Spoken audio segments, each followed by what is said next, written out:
Bismillahirrahmanirrahim. Assalamualaikum warahmatullahi wabarakatuh. Alhamdulillahirrabbilalamin. Wassalatu wassalamu ala asyrafil anbiya wal mursalin Sayyidina wa maulana Muhammadin wa ala alihi wa sahbihi ajma'in amma ba'd. Terima kasih para pemirsa yang sudah setia dalam program Majelis Sore, Majelis Kita Semua. Bersama saya Gusti Muhammad Hermawan, dan seperti biasa program Majelis Sore akan menghadirkan para narasumber yang insya Allah kita akan membahas seputar kajian-kajian Islami, dan masih bersama dari para akademisi UIN Antasari Banjarmasin.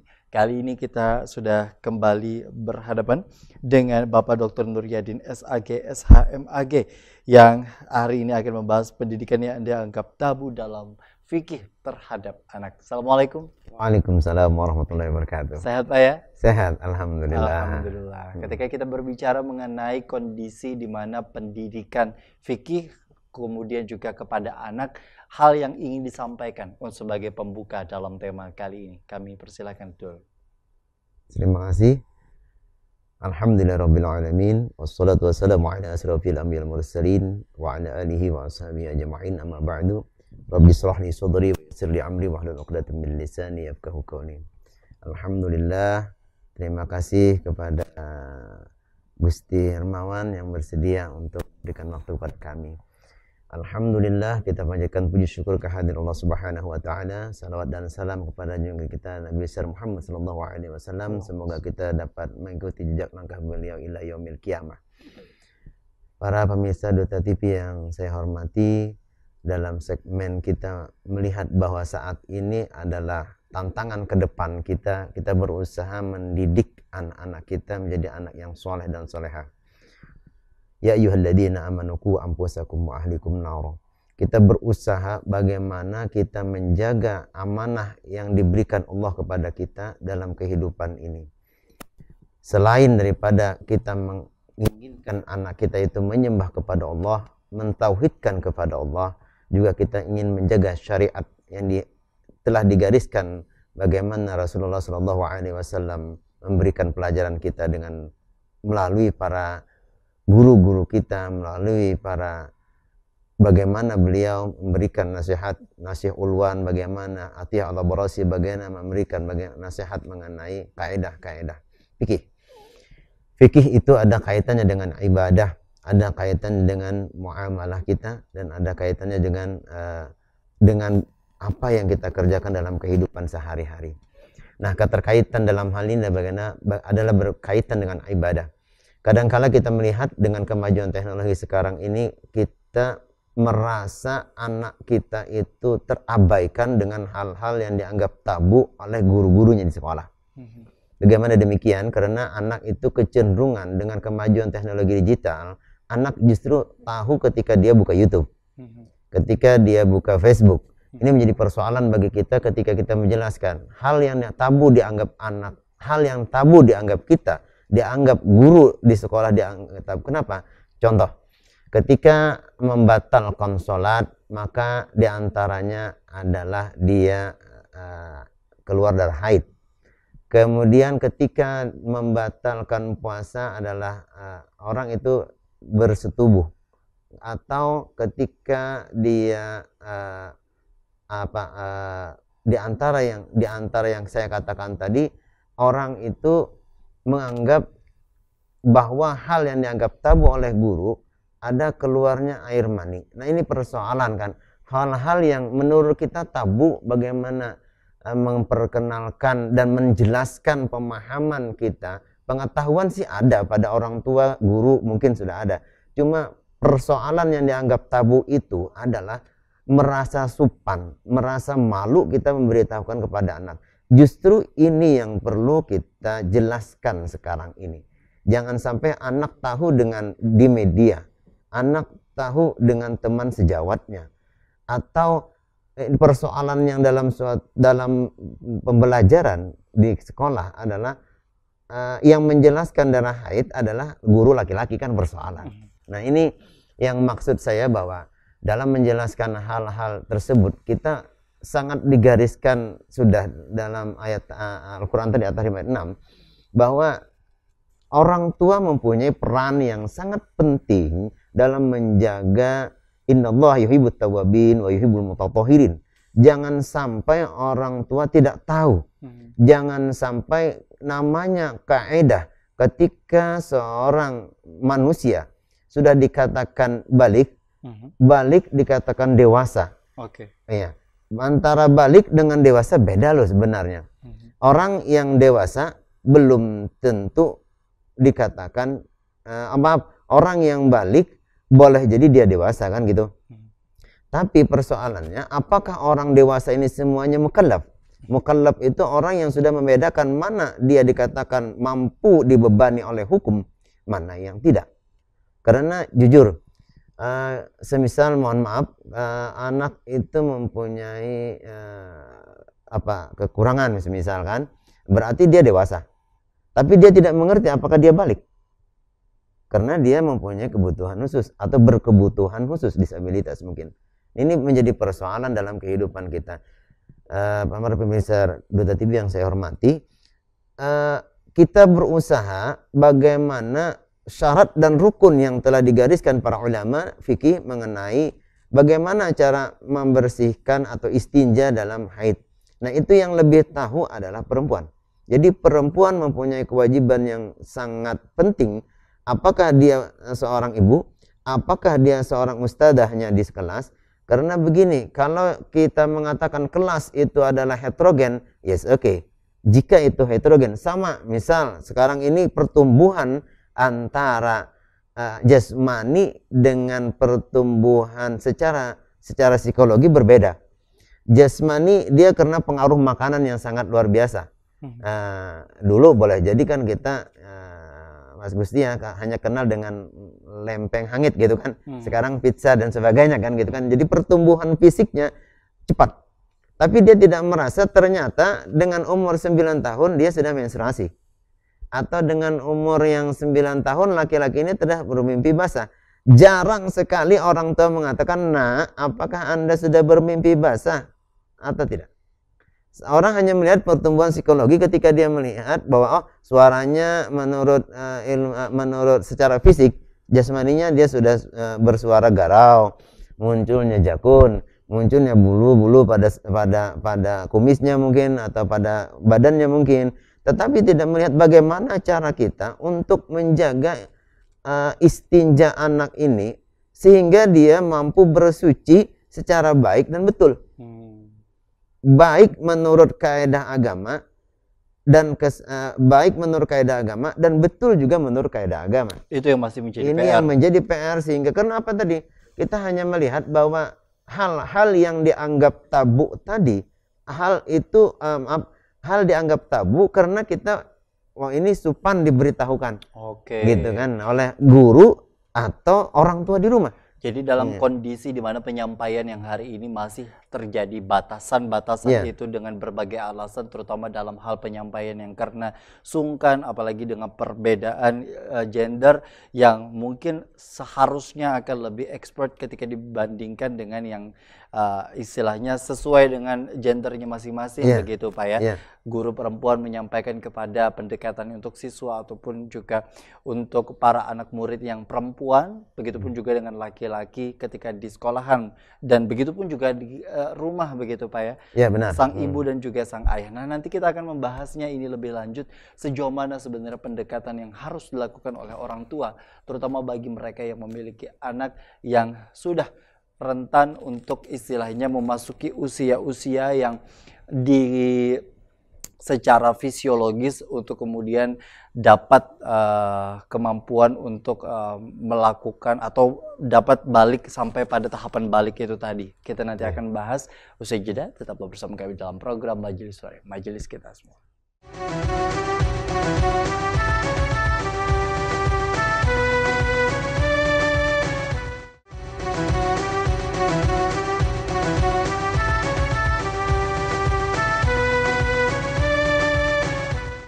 Terima kasih Anda masih bersama kami dalam program Majelis Sore, Majelis kita semua. Kita ketahui memang perbedaan antara balik yang kemudian juga ditandai dengan berbagai ciri tertentu, baik itu untuk perempuan maupun juga laki-laki, ini terjadi perbedaan di antara keduanya. Memang istilahnya sama, yakni balik, namun pendekatan atau hal-hal yang terjadi secara fisik itu tadi memang terjadi perbedaan. Laki-laki umumnya ditandai dengan terdapatnya mimpi basah yang kemudian juga hari ini dikenal oleh masyarakat kita secara luas begitu. Walaupun memang ada sebagian yang kemudian tidak ada dalam kondisi tertentu karena kondisi masing-masing, tapi secara umum memang seperti itu. Lalu perempuan juga ditandai dengan menstruasi. Nah, ini kan dengan periode tertentu, lalu kemudian juga harusnya orang tua kemudian juga membahas ini secara langsung, secara nyata. Bahkan ada pendidikan parenting hari ini yang menyebutkan bahwa jangan sampai menyamar-nyamarkan nama anggota kelamin bagi sang anak untuk kemudian juga diketahuinya dengan jelas antara perbedaan laki-laki dengan perempuan. Sebenarnya sejauh mana pendekatan komunikasi yang harusnya orang tua lakukan ketika usia atau bahkan secara fisik anak tersebut terlihat bongsor, istilahnya terlihat besar dengan usianya yang masih terbilang minim, masih terbilang dini begitu di usia bahkan tadi 9 tahun sudah ada yang haid, kemudian laki-laki ada yang 10-11 tahun yang kemudian juga sudah mengalami ciri tertentu tadi yang kemudian dikategorikan sebagai salah satu tanda balik. Pendekatan komunikasi seperti apa sebenarnya untuk memulai, Pak, ketika mereka yang hari ini memiliki anak yang masih belum balik saat ini? Jadi kita berharap nih orang tua itu sebenarnya sudah tahu ketika dia mempunyai anak, oh ini jenis kelaminnya adalah perempuan, kan gitu kan? Ini jenis kelaminnya laki-laki. Dari awal si orang tua itu sudah mempunyai, anggap saja pengalaman, pengetahuan itu penting. Jadi pengetahuan dan pengalaman dia ketika melihat bahwa namanya jenis kelamin yang perlu dijaga pada anak.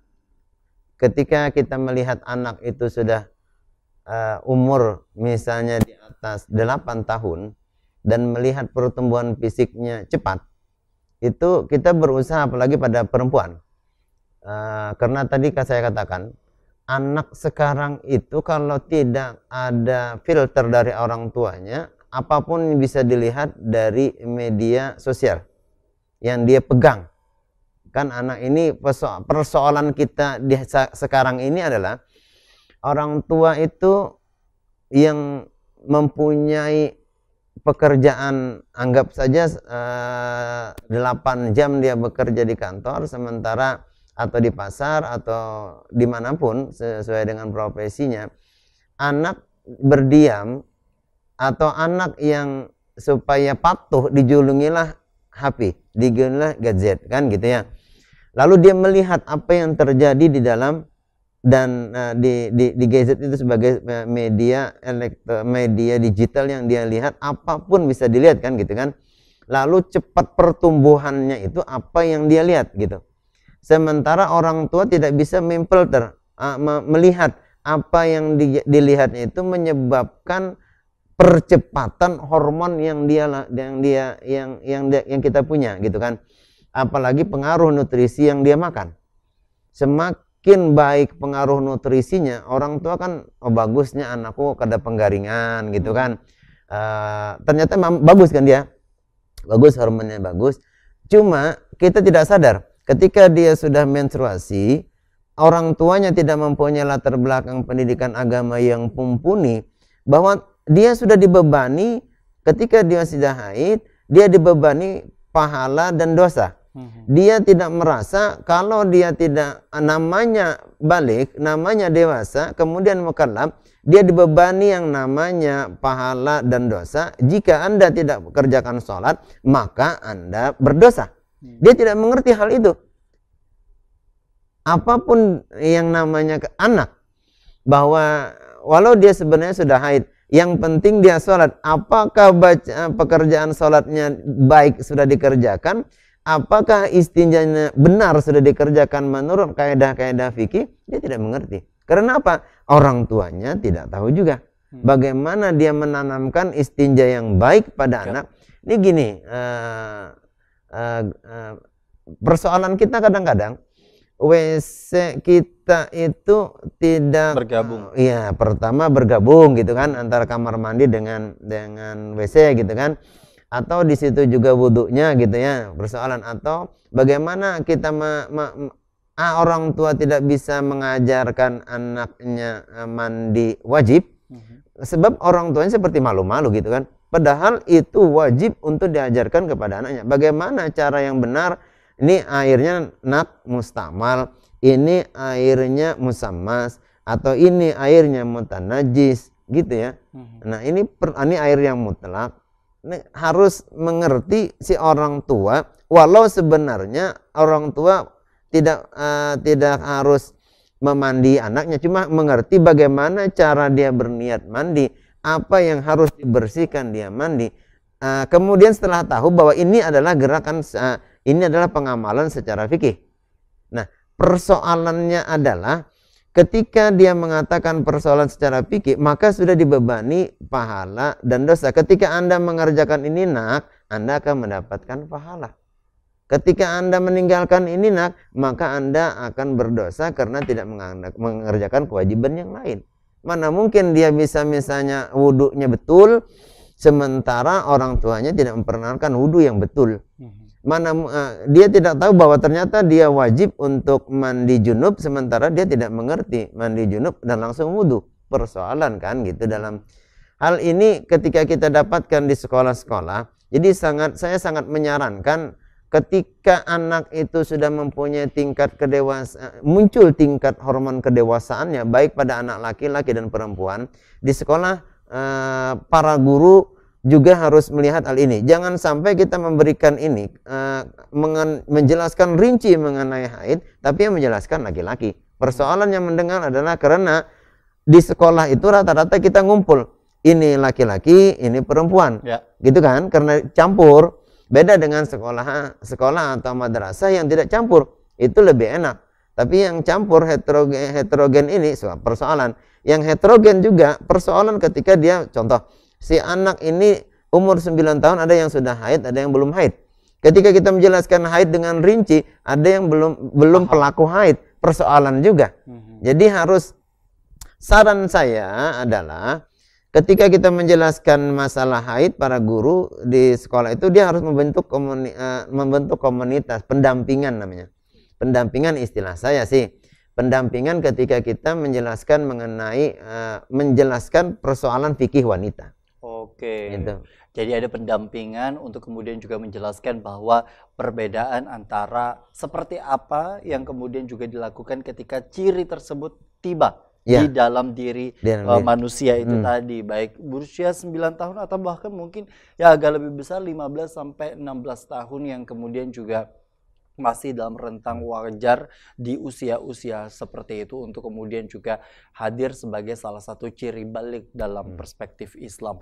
Kita nanti akan membahasnya lebih lanjut seperti apa sebenarnya, sedikit gambaran baik dalam pengamalan orang tua untuk kemudian juga menyampaikan, karena terkadang di usia 9 tahun pun juga dalam hal pemahaman yang ketika disampaikan dengan kondisi bahasa yang mungkin tidak dapat dimengertinya, bisa jadi pemahaman itu hanya sebatas masuk telinga kanan keluar telinga kiri. Lalu seperti apa kira-kira yang disampaikan ini agar betul-betul, atau apakah perlu teori yang disampaikan oleh orang tua disertai dengan contoh praktek yang istilahnya didiktekan oleh orang tua sebagai simulasi dalam tanda petik, kalau di sekolah-sekolah tertentu layaknya sebagai ujian praktek begitu ya. Apakah hal itu ternyata perlu di lingkungan rumah sebagai kewajiban orang tua dalam mendidik anak? Usai jeda. Tetaplah bersama kami dalam program Majelis Sore, Majelis Kita Semua.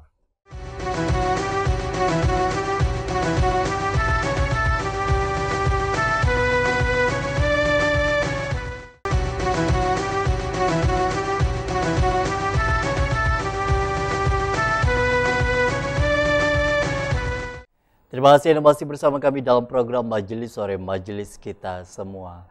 Bagi Anda yang kemudian juga memiliki keluarga, apalagi anak untuk usia 9 tahun, 10 tahun, terutama bagi perempuan yang mungkin di usia-usia seperti itu, banyak yang kemudian juga hari ini ditandai dengan berbagai ciri, baik itu fisik atau bahkan sampai tahap menstruasi sesuai dengan periodenya. Maka tentu tadi sudah disampaikan, sudah dibebankan akan pahala maupun juga dosa, akan kewajiban dan juga hak yang kemudian harus dia tunaikan sebagai seorang muslim yang tentunya juga taat akan agama sesuai dengan tuntunan Nabi kita. Berkaitan dengan fikih. Fikih ini sendiri kan istilahnya dengan kondisi di mana kita bukan hanya memahami tauhid. Kalau dalam urutannya sendiri kita tahu tauhid memang urutan pertama. Keesaan Allah itu betul-betul menjadi pondasi utama ketika dalam mendidik sang anak. Lalu kemudian yang kedua langsung kepada tahapan fikih. Fikih yang kemudian juga kita amalkan sehari-hari, baik itu sholat, mandi wajib, berwudu, bahkan istinja yang banyak orang lain sampaikan dari beberapa ulama-ulama yang menyampaikan bahwa begitu banyak orang yang kemudian juga istilahnya dihukum kelak karena tidak sesuai dengan istinja yang seharusnya begitu. Kita pahami terlebih dahulu, sedikit di segmen ini membahas tentang fikihnya Pak. Dengan kondisi di mana sebenarnya dan seharusnya orang tua memberikan perannya, terutama dalam mendidik sang anak. Diawali dengan wudhu, kemudian juga mandi wajib dan juga nanti sedikit membahas seputar istinja. Wudhu sendiri Pak, bagaimana komunikasi yang disampaikan orang tua agar mungkin pada usia 9 tahun ini dapat menyerap apa yang disampaikan, tidak terlalu berat apa yang disampaikan dengan berbagai istilah-istilah tertentu, agar perlukah layaknya ujian praktek yang tadi saya sampaikan di segmen sebelumnya, atau istilahnya disimulasikan begitu. Baik, sebenarnya ya sangat wajib kita bagaimana istinja itu untuk membersihkan hadas besar, hadas kecil, dan najis.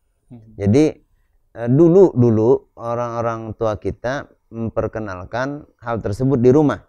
Sekarang karena sangat aktivitas begitu padat, jadi persoalan mengenai ini istinjanya karena hadas besar, karena najis, atau bagaimana kan gitu. Tidak bisa membedakan hal tersebut. Jadi biarlah orang tualah menyerahkan anaknya ke sekolahan atau ke pondok pesantren. Ternyata hal tersebut juga tidak bisa 100% kita mengatakan itu tugasnya si guru, itu tugasnya ustadzah atau ustadz gitu di sekolah. Ternyata kalau kita bicara mengenai perspektif bahwa hanya dalam pengetahuan sajakah sehingga itu kita dikatakan wudhu itu penting, gitu kan? Hal yang ini yang perlu kita jelaskan dengan anak. Dalam bahasa pendidikan ada namanya kognitif, pengetahuannya kan gitu. Ada namanya psikomotorik, bagaimana melakukannya gitu kan. Kemudian efektif sikap kita, Nah, mungkin boleh jadi saya berharap gini, ada hal yang memang kognitif itu penting sekali. Dulu ketika kita masuk ke dalam sekolah, ke dalam kelas, maka disuruh anak itu satu-satu menghafal rukun wudhu gitu kan, menghafal rukun sholat, yang membatalkan wudhu, yang membatalkan sholat gitu ya. Sekarang memang tidak ada kecuali itu pelajarannya pelajaran fikih. Atau ketika di SD atau di SMP itu atau di SMA itu pelajaran pendidikan agama. Padahal bagaimana ketika kita melihat bahwa wudhu itu adalah bentuk kita untuk membersihkan hal yang berkaitan dengan tubuh kita, gitu. Kalau pada anak, karena kita bicara pada anak, maka mengajarkan kita yang baik kepada anak tentang wudhu, orang tuanya harus tepat juga. Wudhu yang baik itu seperti apa sih, gitu ya. Jadi wajib juga dipraktekkan. Jangan kita menyuruh anak sholat kemudian kita tidak lambat sholatnya, menyuruh anak mengaji sementara kita kadang mengaji di rumah kan gitu. Jadi ketika mengajarkan mengenai wudhu, kita harus beritahukan, oh ini wudhu yang baik dan sesuai dengan syarat dan rukun. Oke. Jangan Begitupun juga ketika misalnya tadi dengan kondisi di mana kamar mandinya bergabung begitu gitu. dengan WC-nya gitu. Bagaimana tata caranya ketika Iya. dengan kondisi seperti itu untuk berwudu gitu Iya. Pak ya? Karena gini, kalau wudhu itu wajib air yang mengalir gitu ya. Bagaimana orang yang tidak mempunyai keran, misal dia pakai cebok gitu ya, Atau gayung. Nah ini khawatir ketika itu bisa menjadi mustamal gitu kan, pada wudhunya, juga pada mandinya. Jangan sampai menyebabkan dia ingin bersuci dari hadas besar atau hadas kecil sementara mustamal. Ini kita lihat contoh-contoh di masjid-masjid kita. Kadang-kadang antara kloset dengan air bak air itu sama tingginya. Bagaimana kalau anak itu kita ajarkan bagaimana dia buang air besar yang kencing yang baik gitu ya. Khawatir ketika dia kencing kemudian air kencingnya ke bak itu kan jadi mutanajis tuh. Jadi persoalan kan. Sementara dia mau sholat, mau ngambil air wudhu, dia beristinjanya saja sudah dengan air yang mutanajis, apalagi dia mau wudhu kan gitu. Jadi menurut saya sangat penting kita mengajarkan wudhu yang baik kepada anak dengan sesuai syarat dan rukun yang harus dipenuhi dalam wudhu itu sendiri. Kalau dalam praktek, yes, pada anak umur mungkin 9 sampai 15 tahun, anggap aja 10 tahun atau 11 tahun gitu ya. Karena itu pada muatan untuk memahami bagaimana praktek yang benar pada wudhu. Yang dikatakan wudhu itu adalah suatu bentuk yang dia bersuci dari hadas kecil. Apalagi Nabi pun mengajarkan bahwa di usia anak 10 tahun istilahnya diberi teguran dan bahkan hukuman ketika dia tidak sholat begitu Pak ya? Ya, makanya kata saya tadi bertentangan kalau misalnya kita mengatakan wajibnya sholat, sementara syarat sholatnya, syarat sah sholat itu belum terpenuhi gitu ya. Itu yang menjadi persoalan gitu ya. Itu maksud saya dalam tataran kaidah materi ilmu fikihnya. Nah ini saya berharap gitu ketika kita sama-sama memberitahukan kepada anak-anak kita bahwa penting sekali mengenai istinja ini. Bagaimana dia bersuci dari hadas besar atau bersuci dari hadas kecil. Karena orang yang mukallaf, orang yang telah dibebani suatu bentuk kaidah fikih, dia dibebani pahala dan dosa, maka dia wajib mengerjakan hal yang baik dan mendapatkan pahala gitu ya. Ya, itu yang maksud saya. Yang ketika pada anak SMP beda lagi, bagaimana dia memahami manfaat dari wudhunya. Ketika anak SMA beda lagi bagaimana dia mempunyai makna dari wudhunya itu. Naik lagi ketika kita seperti dewasa ini, kita wudhu tiap hari tapi korupsi tiap hari kan persoalan kan gitu. Sementara kita memandang apa sih buat apa kita membasuh muka gitu. Oke, artinya dengan kondisi seperti itu, kognitif, psikomotorik dan juga afektifnya itu tadi bukan hanya sekali lagi didapatkannya di sekolahan. Benar. Tapi juga di rumah, tapi dengan cara yang sederhana, yang mampu diterima oleh anak sesuai dengan usianya. Itu tadi ya Pak ya. Kita kadang-kadang sebagai seorang guru di rumah, kadang-kadang sebagai seorang teman di rumah, dan jangan sampai kita merasa gengsi kepada anak gitu kan. Kalau memang kita tidak hafal rukun wudhu, kenapa tidak bertanya dengan anak? Tidak masalah sih, gitu kan, daripada sambil buka buku bersama gitu. Saya berharap demikian gitu kan. Karena ini jujur, Ramadan begitu dekat. Kadangkala ketika seorang ibu-ibu kan ibu-ibu jarang tuh ke masjid, jarang tuh ke mushola. Ketika tarawih baru dia ke mushola. Ini saya lihat ketika di lantai 2 masjid, saya lihat ke bawah satu saf itu belum penuh. Di saf yang lain dipenuhin. Jadi seolah-olah satu kelompok di sudut kiri, satu kelompok di sudut kanan, satu kelompok di tengah.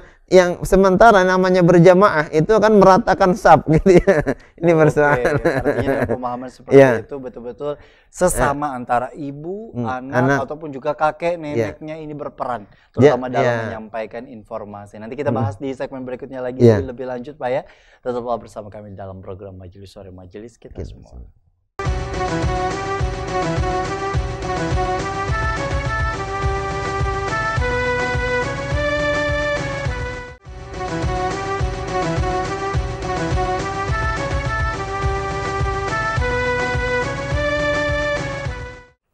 Terima kasih Anda masih bersama kami dalam program Majelis Sore, majelis kita semua. Pemahaman-pemahaman kepada sang anak di usia-usia tertentu, terutama ketika dia masuk dalam usia balik, yang tentu menjadi kewajiban bagi orang tua untuk menyampaikan informasi ini jauh sebelum ketika kondisi dia balik. Lalu seperti apa istilahnya bagi mereka yang sudah kepalang balik, lalu orang tua mulai resah dan khawatir bagaimana wudunya, bagaimana istinjanya, atau bahkan mandi wajibnya, yang menjadi tonggak awal untuk kelanjutan ibadahnya. Istilahnya tidak akan mungkin sholatnya diterima ketika mandi wajibnya pun juga sudah salah di awal begitu. Begitupun juga selanjutnya, baik itu sholat atau kemudian juga puasanya dan lain sebagainya. Artinya kan memang tonggak ini sendiri dimulai dari istilahnya bersuci. Iya, benar. Makanya dalam fikih kita ketahui di bab pertama di dalam fikih itu sendiri taharah yang kemudian juga menjadi bahasan utama begitu. Nah, dengan kondisi seperti ini Pak, bagaimana sebenarnya ketika orang tua sudah ya istilahnya kepalang lewat dengan usia anak yang sudah ternyata balik, lalu kemudian di luar kontrol, dirasa sudah dapat juga ilmunya dari sekolahan, apakah misalnya benar atau tidaknya, lalu kemudian juga apakah kembali dicek istilahnya, atau kemudian dalam tanda petik meminta anak untuk mempraktekkan wudhu dan lain sebagainya sebagai simulasi, atau misalnya ingin mendengarkan cerita anak bagaimana mandinya, bagaimana apanya, sebagai bentuk untuk bisa membenarkan apa yang dirasa perlu. Sejauh mana sebenarnya itu bisa efektif dilakukan? Ini sebenarnya ada beberapa hal yang bisa kita lakukan. Pertama, kalau memang semisal saya sebagai seorang orang tua dulu, posisi saya, kalau orang tua itu mempunyai kemampuan dalam hal kaidah fikih, maka dia bisa menjelaskan langsung kepada si anak. Kalau sementara dia mempunyai kemampuan untuk menjelaskan kepada anak, walau anak tersebut sudah mempunyai pendidikan, anggap saja sudah diniyahnya sudah, awaliyahnya sudah, tapi perlu juga kita bertanya, nak, bagaimana mandi wajib Anda? Apakah jelaskan kepada kita, semisal gitu kan, atau bagaimana wudhu kita, wudhu anak bagaimana sudah gitu kan. Kita memang tidak bisa lagi untuk mengatakan, apalagi sudah dewasa, anak itu sudah menstruasi. Tinggal kita melihat ketika dia menstruasi, kita tanya kepada orang tua, maksudnya kepada istri kita, tolong tanyakan kepada dia. Atau kita tahap yang kedua adalah kita datangkan, kalau memang itu mengenai fikih perempuan, kita suruh orang yang mempunyai kemampuan dalam fikih perempuan. Kalau memang laki-laki, maka kita harus datangkan bisa menjelaskan ustadz yang memang mumpuni bisa menjelaskan mengenai bagaimana istinja yang benar. Itu menurut saya sangat penting sekali karena jujur sekali, kita mandi mayat pun terakhir ada mandi wajib mayat gitu kan. Mayat diwudukan gitu kan, padahal sudah mayat gitu kan. Jadi itu penting sekali menurut saya, bahwa hal yang penting ketika ini berkaitan dengan kaidah badan kita yang hubungannya langsung kepada kita dengan Allah Subhanahu wa taala. Beda dengan kita berzakat, itu hubungannya dengan barang gitu kan. Nah, kalau itu pada lingkup keluarga, jangan sampai anak itu bertanya lewat YouTube sementara ikhtilaf ulama itu berbeda-beda. Ini jangan sampai menjadi persoalan gitu. Ikhtilaf ulama dalam kaidah wudu yang benar seperti ini, wudu yang benar ini persoalan nantinya. Jadi maksud saya jangan sampai ikhtilaf ini menjadi suatu hal yang membedakan dan menjadikan bahan pertanyaan mereka gitu kan. Sebab semuanya punya dalil gitu. Betul. Ketika kita menjelaskan bagaimana ulama Syafi'iyah menjelaskan mengenai menyapu setengah kepala, bagaimana tafsir hadis ketika menjelaskan mengenai menyapu setengah kepala, itu kan persoalan kan gitu. Kita tidak melihat persoalannya itu. Kita melihat bagaimana apakah sudah dengan cara yang baik dikerjakan gitu. Itu saja. Jangan melihat perbedaan tapi melihat persamaannya. Itu yang penting. Nah, pada lingkup lembaga pendidikan, saya berharap para guru, para ustadzah ini harus didampingi anak yang Semisal saya ini sudah bubar nih, kelihatannya si anak ini sudah bermimpi basah nih pada laki-laki, maka harus dikelompokkan, ini laki-laki yang sudah bubar. Jangan ditanyakan kepada anak yang semuanya itu, Anda sudah bubar belum? Anda sudah balik belum? Atau Anda sudah kan malu anak gitu kan. Nah, jadi persoalan. Jadi dianggap secara umum, lalu kemudian juga dibahas bersama agar kemudian tetap menjaga akan istilahnya privasinya, namun ilmu yang disampaikan betul-betul diamalkan sesuai dengan porsinya, agar betul-betul juga sesuai dengan kaidah-kaidah yang dianjurkan, begitu Pak ya. Kenapa saya berharap demikian? Memang fikih itu bicara sah dan tidak, batal dan tidak. Fikih kan gitu kan. Nah, masalah kita diterima dan tidak itu urusan Allah. Jadi cuma menurut kaidah fikih benar, maka benarlah itu kan. Karena syarat dan rukun itu menyangkut kaidah fikih. Baik. Dan tentunya juga ini bisa menjadi PR juga bagi kita yang dewasa. Terkadang kita juga melupakan ya akan rukun-rukun, bukan hanya ditumpukan kepada anak saja istilahnya bagaimana wudunya benar atau tidak.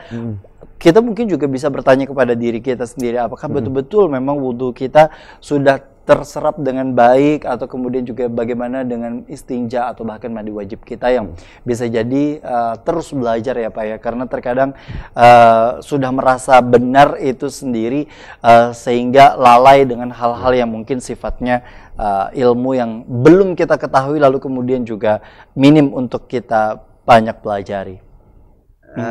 Memang kalau sudah tingkatan kita dewasa, wudhu kita kan secara terlihat gitu ya, secara nyata gitu ya. Tapi pemaknaan wudhu kita bagi orang dewasa, kita sudah menyapu muka. Dari makna bahwa kita sebenarnya menyapu muka kan sejalan dengan hadis bahwa kita dengan cara seperti itu kita berusaha bahwa ya Allah, kita menyapu ini semoga nanti kita hadir di padang mahsyar itu kita diperlihatkan dengan wajah yang sangat baik gitu kan, wajah yang. Tapi apakah pemaknaan hanya sebatas itu? Menurut saya tidak seperti itu gitu.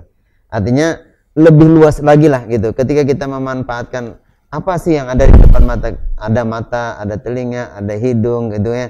Nah, bagaimana kita menggunakan mata kita, bagaimana kita menggunakan hidung kita, mulut kita, telinga kita. Ini pemaknaan ketika orang itu sudah menjadi dewasa gitu kan. Pada tingkatan orang dewasa. Hal itu ketika kalau dimanfaatkan lebih besar, saya yakin insya Allah namanya kesejahteraan, ketentraman dalam kehidupan, tidak mungkin terjadinya penganiayaan kalau dia sudah mempunyai makna. Ini mata dijaga, hidung dijaga, telinga dijaga, mulut dijaga, saya yakin tidak ada yang namanya perisek, tidak ada namanya tawuran. Tidak mungkin anak itu sama, ini kan kita lihat di media massa, anak kok mudah sekali melayangkan, membunuh nyawa orang lain. Bahkan membunuh orang tuanya. Na'udzubillah summa na'udzubillah. Ketika kita menjelaskan wudhu saja sebagai bentuk tanda kesucian, apakah kita dianggap suci sudah ketika wudhu? Belum tentu.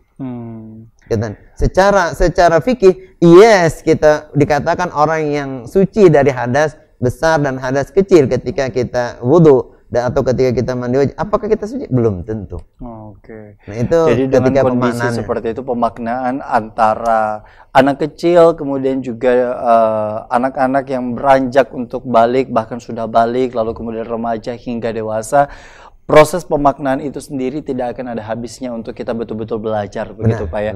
Bukan hanya dalam hal peribadahan atau ritualnya saja, namun juga dalam hal pemaknaan untuk diri kita dalam menggapai keridhaan Allah Subhanahu wa taala. Terima kasih tentunya Pak Nuryadin yang tentunya sudah hadir. Semoga apa yang disampaikan hari ini bermanfaat bagi kita semua.